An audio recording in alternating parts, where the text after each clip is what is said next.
Okay, this is asking you to look at the difference between precise and accurate. These, we use these words interchangeably in just common language, but in reality, they have very different definitions. The way that I remember precise has to do with an old Lexus commercial that talks about precision engineering. And it put, if you imagine like the back of a car, the trunk lid back there, it put a little metal ball bearing and then they started rolling it.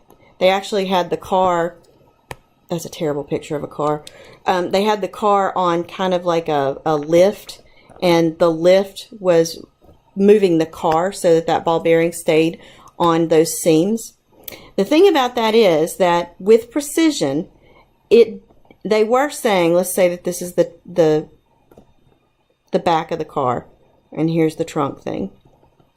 Okay, that ball bearing set rolling in that little groove, and it rolled all the way through here, and then they tilted the car up and it rolled around here, and they kept doing that with this little metal ball bearing.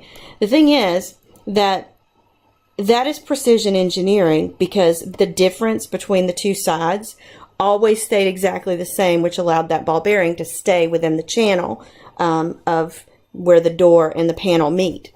However, the fact that it does that does not necessarily mean that it's correct. So let's say that the hood, if the hood is half the size it's supposed to be, but it's exactly the same distance, then basically it would still roll, it would still be precise, but it just would not be accurate. So when you think precision, think close together.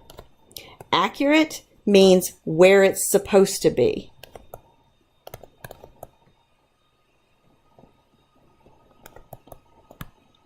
Okay, so looking at this, and by the way, that link right there is a link to that Lexus commercial if you want to take a look at it. So if you look, he's got 12.01, 11.59, and 12.01 again.